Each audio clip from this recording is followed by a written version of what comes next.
আসসালামু আলাইকুম। হিন্দুরা আবারও প্রমাণ করে দিল যে ওনারা ওনাদের ধর্মের প্রতি অন্ধবিশ্বাস। ওনারা চায় না যে কোন ধর্ম সত্য আর কোন ধর্ম মিথ্যা, এটা যাচাই করতেই চায় না। দেখেন, ওনারা আবারও প্রমাণ করে দিল যে ওনারা হিন্দুরা বিশেষ করে যে কেউকেই প্রভু মানতে রাজি। ওনারা যাকে খুশি তাকেই প্রভু মানতে পারবে। আমরা যেটা জানি, আমার সাদা মনে একটাই প্রশ্ন, ঠিক আছে, সরল মনে একটাই প্রশ্ন যে ওনারা তো ওনাদের যে মূর্তি বানায়, প্রভুর মূর্তি বানায়, সেই প্রভুকে সেজদা করে, প্রভুকে ভক্তি দেয়।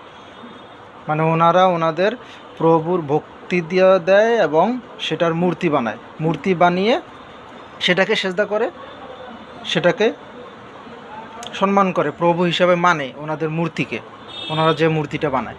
তা এখন দেখেন, ওনারা যে এই যে ডক্টর মোহাম্মদ ইউনুসের মূর্তি বানাইলো, এখন ডক্টর মোহাম্মদ ইউনুসকে সেজদা করবে, প্রভু মানবে।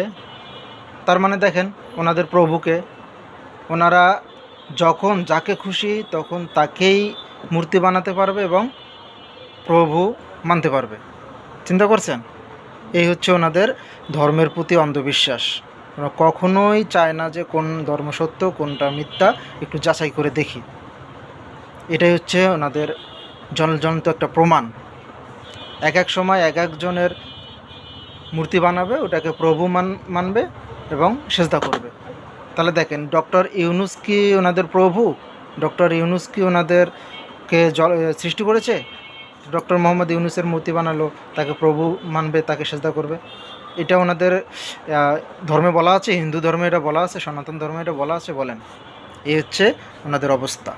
তো ভালো থাকবেন।